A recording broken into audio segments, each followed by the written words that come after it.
Assalamualaikum warahmatullahi wabarakatuh. Mari kita lanjutkan pembelajaran kita, yaitu tentang himpunan. Nah, ini adalah kelanjutan dari yang kemarin. Nah, jadi Ibu berharap walaupun dalam masa pandemi seperti ini, kalian tetap semangat dalam mengikuti pembelajaran dan tetap menjaga kesehatan sesuai dengan protokol yang dianjurkan, dan semangat dalam mengerjakan tugas ataupun yang lainnya yang ditugaskan oleh Bapak dan Ibu. Marilah kita lanjutkan pembelajaran kita pada hari ini dengan mengucapkan Bismillahirrahmanirrahim. Nah, jadi adapun tujuan pembelajaran, yaitu dengan mempelajari materi himpunan, diharapkan siswa dapat menyatakan masalah sehari-hari dalam bentuk himpunan dan mendata anggotanya, menyebutkan anggota dan bukan anggota himpunan, kemudian mengetahui macam-macam himpunan, serta memahami relasi himpunan dan operasinya.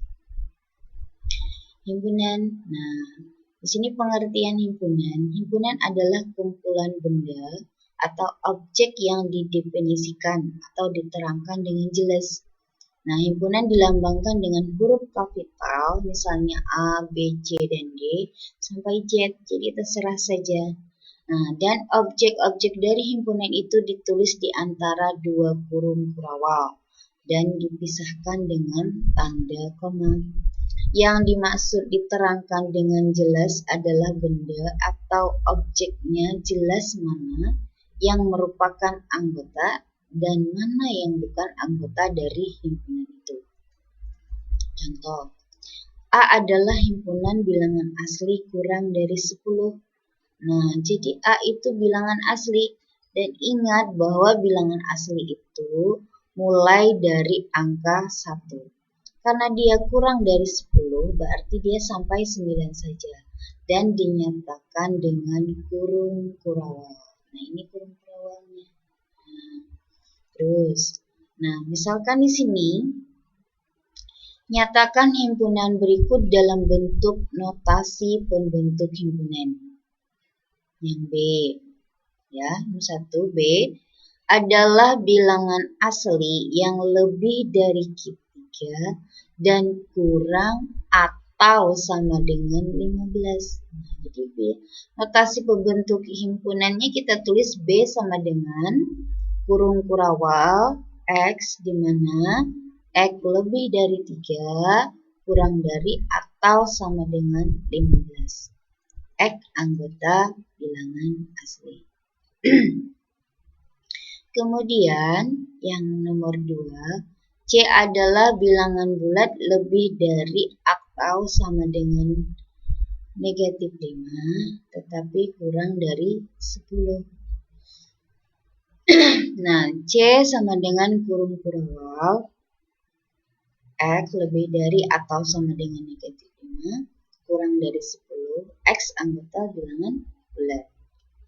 Yang nomor 3, D adalah bilangan ganjil kurang dari 20. Nah, D di mana X kurang dari 20. Nah, tidak ada tanda sama dengan karena dia kurang dari saja. 20, X anggota bilangan kecil.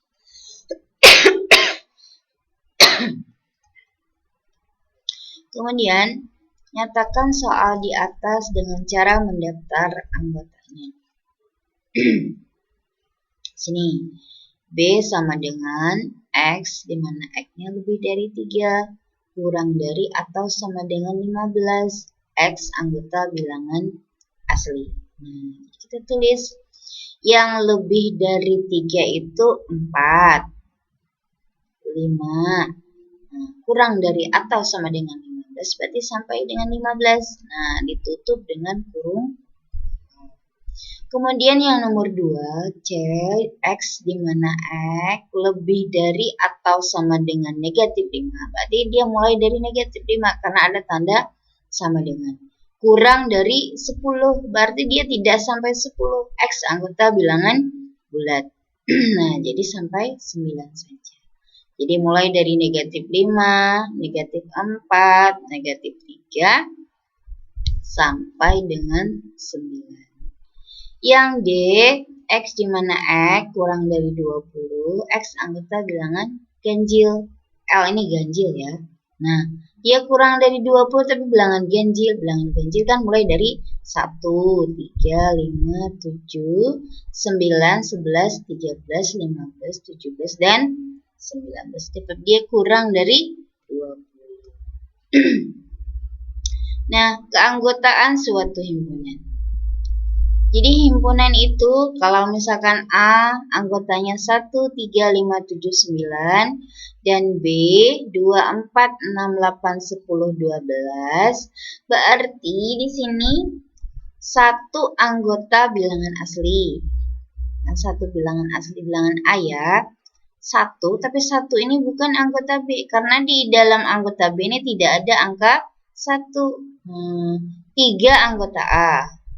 Tapi 3 bukan anggota B, karena tidak ada di B ini. 5 anggota A. Dan juga 5 bukan anggota B. 7 anggota A, tapi 7 bukan anggota B. 9 anggota A, tapi 9 bukan anggota B. Nah, tetapi yang sebelah sini, 2 itu anggota B, tapi dia bukan anggota A, dan seterusnya. Bisa kalian lihat ya, satu-satu. Jadi suatu anggota itu dinyatakan dengan seperti ini ya. Nah, jadi lambang E dibaca elemen atau anggota, lambang E dibaca bukan elemen atau bukan anggota, lambang N anggota A, N anggota B disebut bilangan kardinal. Artinya banyak anggota A itu berapa, banyak anggota B itu berapa. Nah, di sini kita ketahui bahwa banyak anggota himpunan A dilambang dengan NA itu sama dengan 5. Banyak anggota himpunan B dilambangkan dengan NB. Nah, jumlahnya di sini 1, 2, 3, 4, 5. Nah, seperti itu. Sekarang himpunan kosong. Nah, himpunan kosong itu seperti apa? Nah, himpunan kosong di sini didefinisikan bahwa himpunan kosong adalah himpunan yang tidak memiliki anggota dan dilambangkan dengan kurung kurawal atau nol tapi ada garisnya. Nah, contoh X di mana X orang yang tingginya lebih dari 5 meter. Apakah di dunia ada yang tingginya 5 meter? Kan nggak mungkin ya. Kemudian X di mana X bilangan prima antara 7 dan 11. Nah, jadi antara 7 dan 11 itu bilangan prima ada nggak gitu kan. Jadi kalau kita pikir-pikir, oh ya kalau orang yang lebih dari 5 meter tuh nggak ada gitu. Kemudian bilangan prima antara 7 dan 11 ada nggak gitu kan. Nah, bilangan prima adalah bilangan yang bisa dibagi 1 dan dirinya sendiri. Nah, antara 7 dan 11 itu bilangan apa saja? 8, 9, 10 kan semuanya itu bukan bilangan prima. Nah, jadi yang namanya himpunan kosong adalah himpunan yang tidak punya anggota.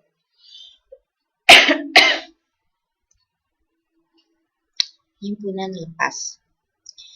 Dua himpunan yang tidak kosong dikatakan saling lepas jika kedua himpunan itu tidak mempunyai satupun anggota yang sama.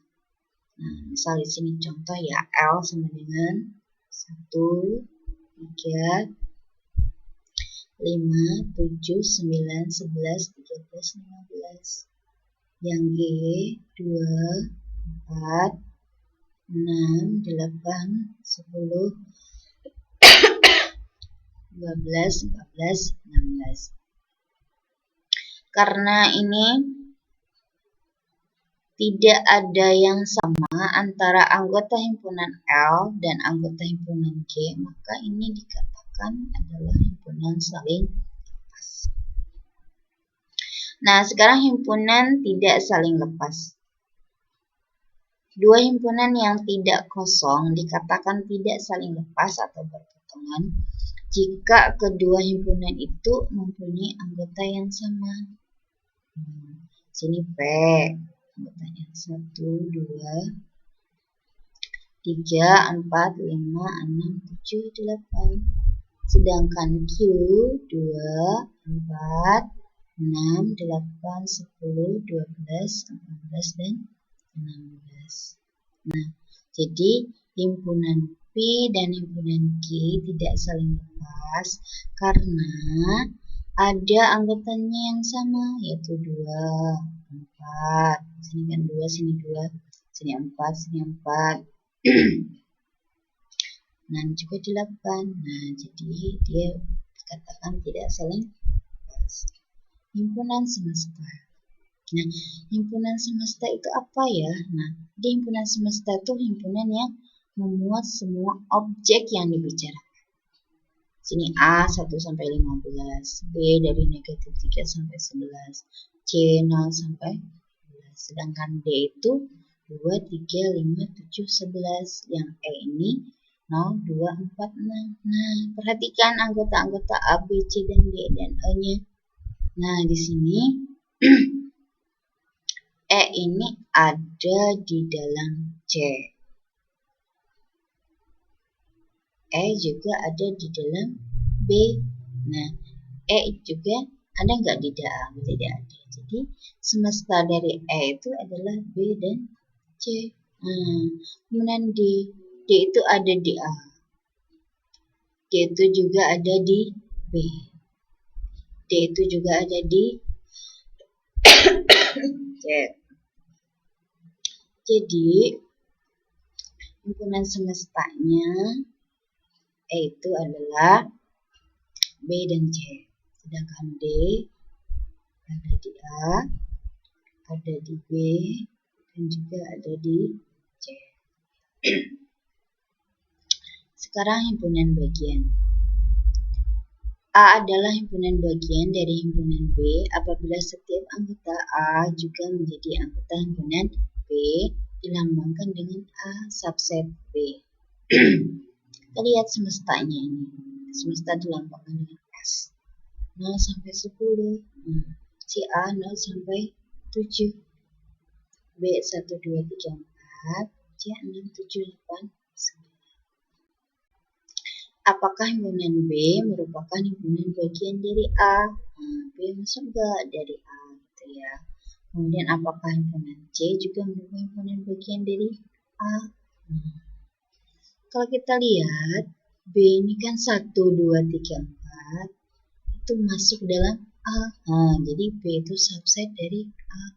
Tetapi kalau C masuk enggak di A? 6, 7, 8. 6, 7-nya ada, tapi 8, 9 enggak ada. Nah, berarti C itu adalah bukan subset dari A. Lambangnya seperti ini. Ini subset, ini bukan subset, bukan himpunan bagian. Nah, banyaknya himpunan bagian seperti ini. Rumus banyaknya himpunan bagian. Jika suatu himpunan yang mempunyai anggota sebanyak NA, maka banyaknya himpunan bagian dari A adalah sebanyak 2 pangkat NA. Tentukan, contoh ya, tentukan banyak himpunan bagian yang mungkin dari himpunan berikut.